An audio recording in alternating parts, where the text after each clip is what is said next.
many oceans are there?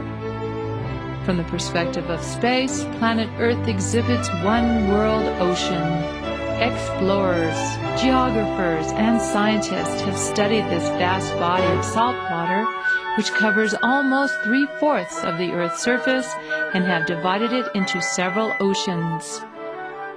In the 19th century, there were 5 major oceans: the Pacific, Atlantic, Indian, Arctic, and the Antarctic or Southern. Today, most oceanographers point out that the Antarctic Ocean is not a separate ocean body and is part of the Atlantic, Pacific, and Indian. At the same time, many scientists use surface circulation patterns to define the 6 oceans. The 6 oceans are the North Pacific, South Pacific, North Atlantic, South Atlantic, Indian, and Arctic.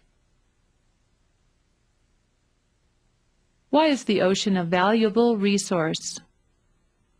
Throughout most of human history, the ocean has been primarily used for transportation. The ocean's diverse and prolific sea life provides many with food and materials, producing a significant portion of our atmosphere's oxygen or the ocean's microscopic photosynthetic organisms. Underneath the ocean's surface exist vast stores of mineral wealth. There, beneath the moving waters within the sedimentary rock of the continental shelves, lie vast deposits of petroleum and natural gas. Further out, valuable minerals like iron, copper, and magnesium are found. The ocean has a major effect on the Earth's weather patterns. Due to the mild temperatures along the coastlines as well as the water's recreational value, the majority of our planet's population lives along the coastal areas. Therefore, the study of the ocean offers us an opportunity to better understand the powerful dynamics and influences the ocean has on many of our lives. How were the oceans formed? Scientists believe that approximately 3,800 million years ago, the Earth's outer layer of cooled rock was colored with numerous fiery volcanic eruptions. As these volcanoes erupted, they released large quantities of gaseous material, such as nitrogen, carbon dioxide, and hydrogen. These eruptions also released large quantities of water vapor. The gravity from the Earth held the gaseous materials and created a formless and invisible atmosphere. From the atmosphere, rain fell for ages. This water eventually filled the low-lying basins of the Earth's surface and formed the turbulent large bodies of water called oceans. Scientists strongly believe that the explosive volcanoes also released chlorine gas. This chlorine gas, combined with water vapor, formed a weak solution of hydrochloric acid. Eventually, the hydrochloric acid combined with the sodium from the Earth's newly created igneous rock and formed sodium chloride, known as common table salt. The weathering and erosion of rock, its transportation by rivers and streams, and its placement into the ocean is considered another source for the salts in the ocean. Both these processes continue on today, maintaining a constant level of salinity. The proportion of salt in the ocean is 3.5%. The ocean also contains other salts, such as magnesium chloride, calcium chloride, and the element iodine. These elements provide a nutritional base and a necessary chemical environment for the ocean's kelp, animals, and plant life. Presently, during this time in geological history, the global ocean and marginal seas cover 71% of the Earth, approximately 140 million square miles or 360 million square kilometers. How have the oceans changed through geological history? Throughout the history of the Earth, the ocean has transformed in size and depth. At one time, there was only one ocean. Later, due to plate tectonics, the continents maneuvered themselves around, where several oceans appeared and then disappeared. During periods of extreme glaciation, the water level was lowered as more water was trapped at the polar caps. When the glaciers receded, ice melted, thereby raising the sea level. Presently, there is a possibility that due to global warming, the ocean sea level may rise, whereby repeating the historical event of the flooding of coastal areas. What is plate tectonics? The Earth's surface is covered by a series of rigid plates. Below the plates is a denser, hot, gradually deformable layer of rock located within the mantle. This softened rock flows in different directions, moving the oceanic and continental plates. The ocean floor is continually moving, spreading from the center, sinking at the edges, and forming back into the mantle's soft rock. What is the mid-ocean ridge? Under the ocean basins, molten rock from the mantle wells up between separating plates, creating new ocean floor. Here, the plates move away from each other, and the fractures created are immediately filled with molten rock that has oozed up from the mantle. Most upwelling of material from the mantle along separating plate boundaries is mostly found underneath the Earth's oceans. The upwelling area is recognized as the mid-ocean or mid-oceanic ridge. Mid-ocean ridges appear as huge underwater mountain chains of igneous rock, known to rise 9,840 feet or 3,000 meters from the ocean floor, and extend 1,240 miles or 2,000 kilometers wide.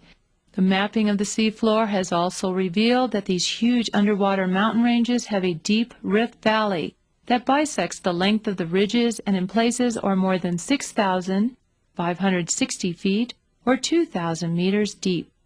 Numerous earthquakes usually occur as the plates move away from each other. In the volcanic country of Iceland, the mid-Atlantic ridge rises above the ocean surface and splits down the middle of the island. As the ocean plates move away from each other, they may at the same time be sliding under another plate, a process called convergence. What is convergence? Convergence takes place when one plate has a slow collision with another plate. This often happens with oceanic plates and continental plates. As these two plates converge, the leading edge of the dense oceanic plate is bent downward under the less dense continental plate. This process is called subduction. As the dense oceanic plate descends into the earth, it is absorbed into the hot, soft rock of the mantle. This subduction process creates deep-sea trenches. What are deep-sea trenches? Deep-sea trenches are the deepest parts of the ocean floor. These curving trenches are thousands of miles or kilometers long and are 5 to 6 miles or 8 to 10 kilometers deep.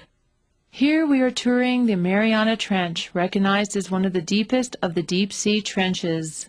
Like mid-oceanic ridges, the trenches experience numerous earthquakes, but unlike the oceanic ridges, the trenches have a low level of heat flow. Scientists discovered that the youngest regions of the ocean floor are along the mid-oceanic ridges, and the oldest rock regions of the ocean are near the trenches. Also contributing to the topography of the ocean floor are the abyssal plains and seamounts. What are the abyssal plains? The abyssal plains are the most flat features on the earth and occur in all of the oceans. Accumulations of sediments cover the rugged ocean floor, resulting in a monotonous flat topography of the ocean's floor. What are seamounts? Isolate volcanic cone-shaped peaks that dot the ocean floors are seamounts. Most of the identified seamounts are found in the Pacific Ocean. Volcanic activity along the ocean floor may also form undersea mountains.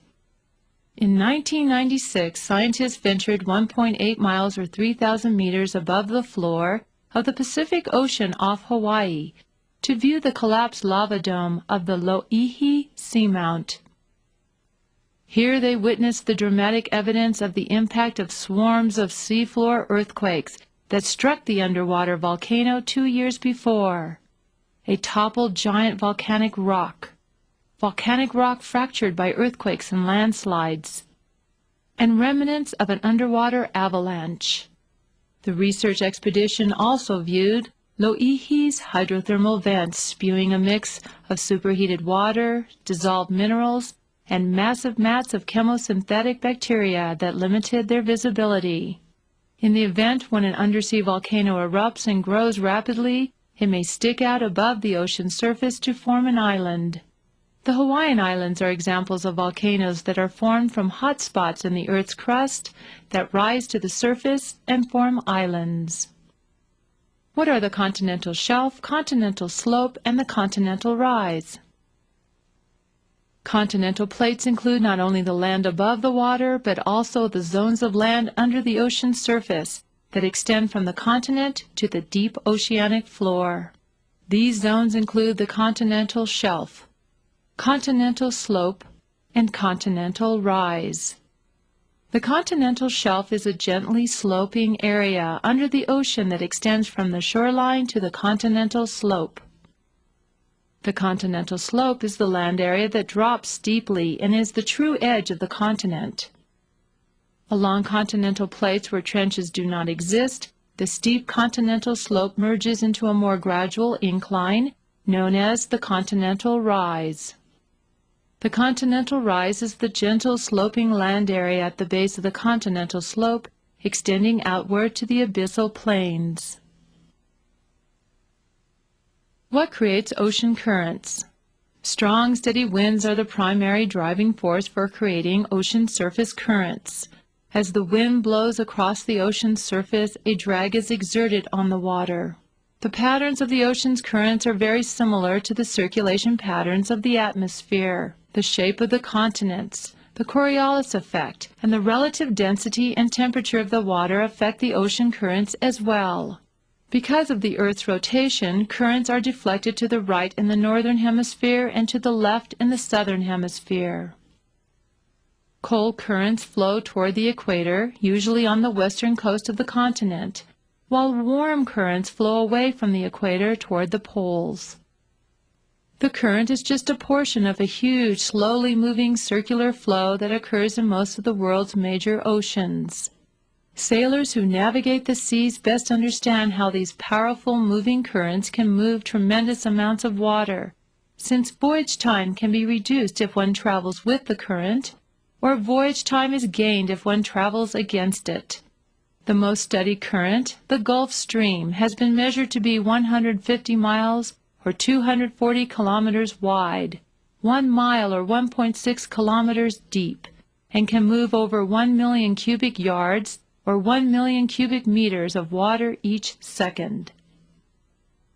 Also studied is the process of how currents have a major effect on the climate of coastal regions. For example, the cold current flowing downward along the California coast makes the temperatures there lower than would be expected given the latitude of the region.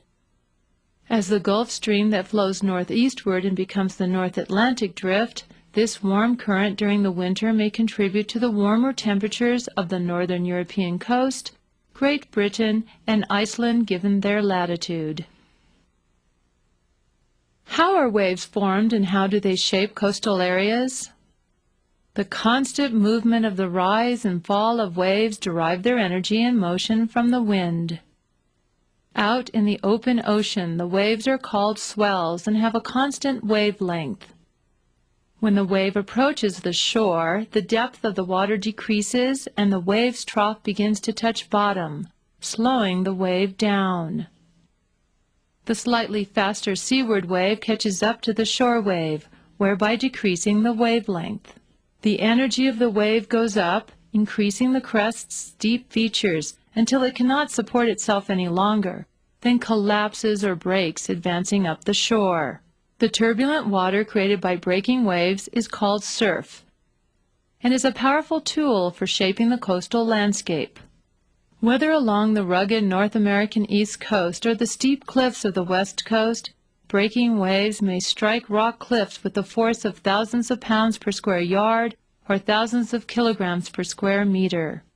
Each crashing wave thrusts itself on the land, forcing water into every opening, causing air in the rocks to become highly compressed. When the wave subsides, the air expands rapidly at the same time, removing rock fragments and enlarging the pre-existing rock fractures. The constant cutting action of the waves on cliffs can cut notches into sea cliffs at a rate of 3 feet or more, or a meter or more a year. As the erosion of soft rock or fractured rock progresses, the rock overhanging the notch collapses and is slowly carried out to sea. Waves also carve out land formations such as sea caves, sea arches, and sea stacks out of the sea cliffs, which are made of harder types of rock. Here the surf erodes the rock selectively. First, sea caves are formed as the softer or highly fractured rock gives way to the ocean waves, leaving the harder rocks above the notch intact. When two sea caves on opposite sides of a headland unite, a sea arch results. Later, when the erosion continues and the arch falls in, two narrow rock islands are formed, called sea stacks. Much of the sediment making up beaches is not wave-eroded rock or sand. In many areas, the sediment-laden rivers that discharge into the oceans are the major source of material making up sandy shorelines. The uprush of water from each breaking wave, the backwash, and the longshore currents all transport and deposit sediments along the beach. A number of features, such as spits, baymouth bars, and offshore bars or barrier islands, are formed from the waves and longshore currents' forces. Spits are partially formed sandbars projected from the land and positioned into the mouth of a bay. A baymouth bar is referred to a ridge of sand that completely crosses the bay, sealing it off from the open ocean. The saltwater area behind a baymouth forms a lagoon, where seabirds and other wildlife are protected from the persistent winds and destructive waves. Over time, a lagoon may fill with sediment and become a saltwater marsh. Offshore bars known as barrier islands, like the barrier islands off the state of Louisiana, run parallel to the shoreline and are not attached to the mainland, as with spits and baymouth bars. Barrier islands are probably formed in several ways. One way barrier islands are created is when turbulent waters in the line-up breakers scoop up sand that has been scoured from the bottom and deposits the sand into mounds that build up eventually into barrier islands. What are coral reefs? Some of the most interesting forms of sea life occur within the shallow waters of coral reefs. Coral reefs are found only in warmer climates, as the water temperatures must be at least 68 degrees Fahrenheit or 20 degrees Celsius to sustain coral. Coral can only be found in water no more than 160 feet or 50 meters deep, as the sun's energy is necessary for photosynthesis to occur in these living organisms. Corals are small animals that secrete calcium carbonate to form external body structures. As generations of corals live and die, these body structures accumulate and become cemented together. The whole mass of skeletons grows to create coral reefs. Coral reefs do not move about. They depend on the motion of water to provide them with nutrients and food. The growth rate of corals and coral reefs depends on factors such as light intensity, water temperature, salinity, turbidity, food availability, competition for space, and predation. Synchronous spawning occurs in many corals. Polyps release eggs and sperm into the water at the same time. The reef structure is home to thousands of fish, sea turtles, and other species found nowhere else in the ocean. Coral reefs are vital to fisheries. Coral reefs also buffer adjacent shoreline from wave action, helping to prevent loss of life, property damage, and erosion. How does temperature, light, oxygen, pressure, and nutrients vary with depth? At different depths, variables such as water temperature, available light, oxygen, water pressure, as well as the amount of dissolved minerals and salt, changes. Oxygen becomes more abundant along the coastal water due to the waves breaking and mixing of the air within the waters. Overall, the ocean surface is warmest due to solar energy. Here, sunlight penetrates the surface waters, supporting the photosynthesis of plants. Sediment and nutrient-rich rivers and streams that flow into the ocean contribute to the nutrient-rich environments that support the abundance of sea life. The majority of sea life is often found along the slopes of the continental shelf, where plant life and nutrients abound. Below a depth of 109 yards or 100 meters, there is little or no sunlight, and this region lacks photosynthesis. Only a limited variety of animals have adapted well enough to survive ocean depths where there is no sunlight.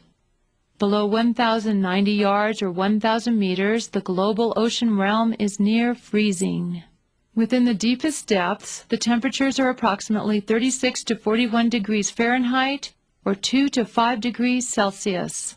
The average ocean depth is 13,000 feet or 4,000 meters, and the pressure found at the bottom of the ocean is averaged at 388 atmospheres, where 1 atmosphere is equal to 1 unit of atmospheric pressure at sea level. What are hydrothermal vents? Deep-sea hydrothermal vents are created and sustained by the heat of volcanic processes along the mid-ocean ridge system. Hydrothermal systems consist of circulation zones where seawater interacts with rock.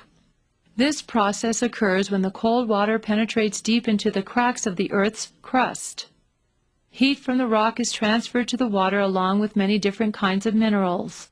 The altered hot seawater rises rapidly and is injected back into the ocean at hydrothermal vent fields and forms hydrothermal plumes.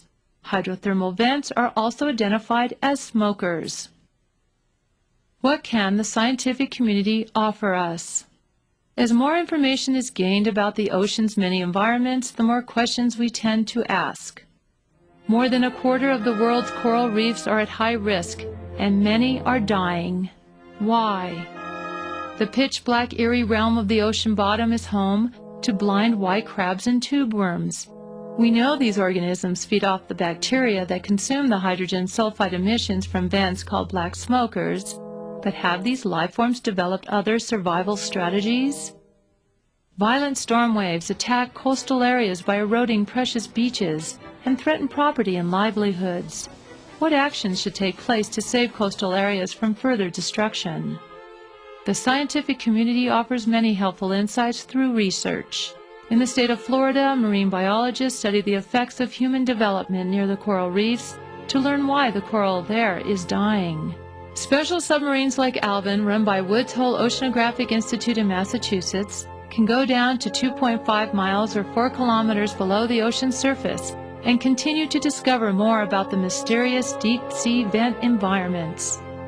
Geologists survey and study the effects of storm surge, collecting information that may aid in the preservation of precious coastlines. By studying the ocean and having a better understanding of its influences on our lives, we may be better able to live near and benefit from the global ocean realm.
True or false?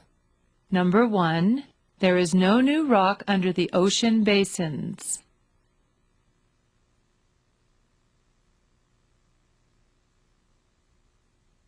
Number 2. Oceanic plates never collide with or slide under continental plates.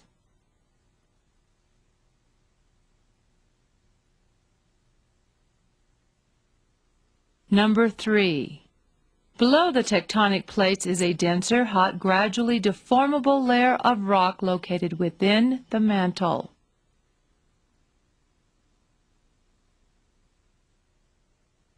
Answer the following. Number 4. What are seamounts?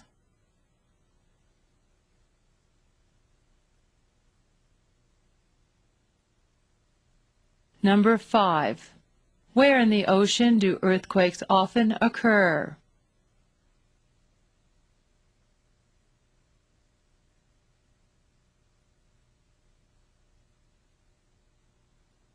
Number 6. How does temperature vary with ocean depth?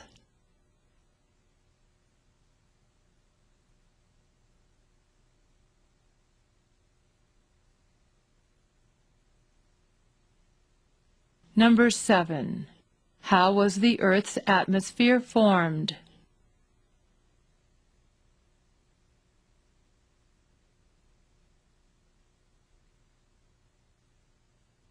Number 8. What is the name of the deepest parts of the ocean floor that run parallel to and near the ocean's margins? Number 9. Name the 3 zones of land under the ocean surface that extend from the continents to the deep ocean floor.